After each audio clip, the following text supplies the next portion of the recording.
ඇත්තටම වඩාම වැදගත් දේ තමයි ඔටිසම් රෝගයක් නෙමෙයි. මම කිව්වා මේක ස්නායු සංවර්ධනයේ තත්ත්වයක්. ඒක හරියට අපේ එකිනෙකාගේ මූණ හැඩය, මූණේ විදිය වෙනස් වගේ අපේ මොළයත් එකිනෙකාට වෙනස් වෙන්න පුළුවන්. එතකොට ලෝකේ දැනෙන විදිය එකිනෙකාට වෙනස් වෙන්න පුළුවන්. ඒ ස්නායු විවිධත්වය ඇතුළේ තමයි ඔටිසම් තත්ත්වයක් තියෙන්නේ. එතකොට ඒ නිසා අපිට ඒක සුව කරන්න අවශ්‍ය වෙන්නේ නැහැ කොහොමදවත්. අපිට අවශ්‍ය දරුවාට අවශ්‍ය සහාය ලබා දීලා ඕනම යහපත් පුරවැසියෙක්, ඵලදායී, වැඩදායී, සතුටෙන් ජීවත් වෙන පුරවැසියෙක් කරන්න. එතකොට බොහෝ වෙලාවට ඔටිසම් තත්වයට බෙහෙත් අවශ්‍ය වෙන්නේ නැහැ මම මේ කියපු තත්වය නිසා. නමුත් සමහර දරුවෝ ඉන්න පුළුවන් ඔටිසම් තත්ත්වයේ සහිතව අපස්මාරය එහෙම නැත්නම් ෆිට් එක හැදෙන. එහෙමත් නැත්නම් ඕන්ට සමහර වෙලාවට සමහර අවධානය රඳවා ගැනීමේ අපහසුතාව තියෙන්න පුළුවන්. ඕන්ට සමහර වෙලට වෙනත් වෛද්‍ය අපහසුතාවය කියන්නේ ඔවුන්ගේ බඩවැල් වල ප්‍රශ්න ඒ වගේ තියෙන්න පුළුවන්. එහෙම වුණොත් ඔවුන්ට ඖෂධ අවශ්‍ය වෙන්න පුළුවන්. නමුත් ඔටිසම් තත්ත්වය ඖෂධ දීලා හොඳ කරන්න අවශ්‍ය තත්ත්වයක් නෙමෙයි. ඔටිසම් දරුවන්ගේ අපේ හඳුනා ගැනීමේ එක ලක්ෂණයක් තමයි ඔවුන් ඒකාකාරී ක්‍රියාකාරකම් වලට එහෙම නැත්නම් ඒකාකාරී හැසිරීම් වලට ටිකක් වැඩිපුර කැමැත්තක් දක්වනවා. ඒතකොට ඒක අපිට සෙල්ලම් කිරීමේදී දකින්න පුළුවන් එකම වාහන පේලියකට තියනවා වෙන්න පුළුවන්. නැත්නම් එකම සෙල්ලම් බඩුව නැවත නැවත සෙල්ලම් කරනවා වෙන්න පුළුවන්. නැත්නම් එකම දෙයක් අතේ තියාගෙන ඒකෙන් ඒ දෙයට අවශ්‍ය විදිහට සෙල්ලම් නොකරනවා වෙන්න පුළුවන්.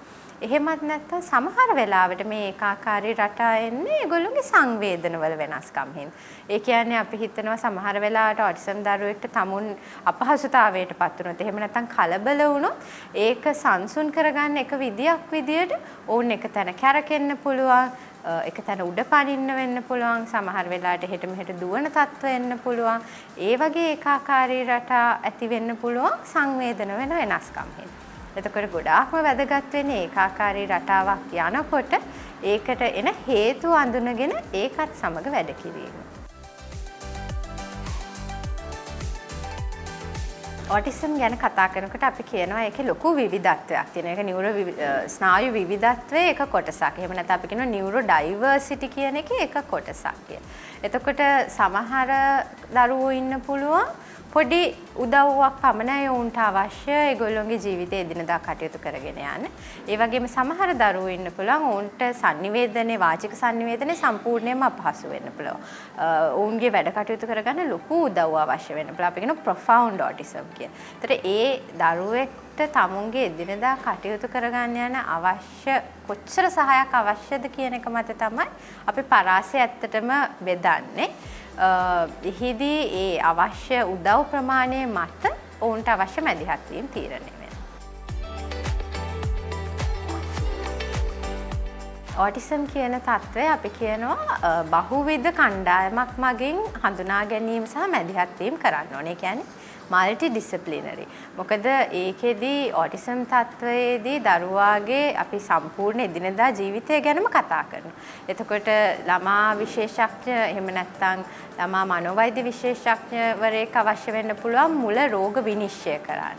ඒ වගේම දරුවාගේ කතනේ, භාෂාවේ, සෙල්ලම් කරන එකේ, sannivedanaye තියෙනවා නම් වෙනස්කම් ඒකට භාෂා හා කතන චිකිත්සකවරයෙක්ගේ උදව්ව අවශ්‍ය වෙන්න පුළුවන්. ඒ වගේම දරුවට එදිනදා ස්වාධීනත්වය දියුණු කරගන්න කොහොමද කන්නේ, තමුන්ගේ වැඩ තනියෙන් කරගන්නේ, ඒ වගේ දෙයකට වෘත්තීය චිකිත්සක පුහුණුව අවශ්‍ය වෙන්න පුළුවන්. ඒ වගේම දරුවා ටිකක් ලොකු වෙනකොට අධ්‍යාපන කුසලතා වැඩි දියුණු කරගන්න, වගේම ඉදිරි අනාගතයේ ජීවිතයට අවශ්‍ය වෘත්තීය පුහුණුව වගේ දේවල් වලට විවිධ සේවා අවශ්‍ය වෙන්න පුළුවන්.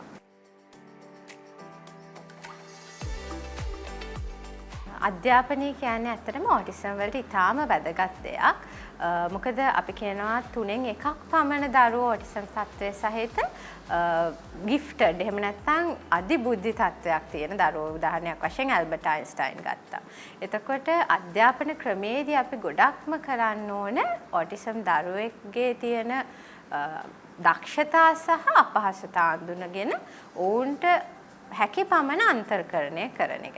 එතකොට බොහෝ දුරට සාමාන්‍ය පන්ති කාමරයක අපේ බොහෝ දරුවෝ ඉගෙන ගන්නවා සමහර උදව් සහිතව.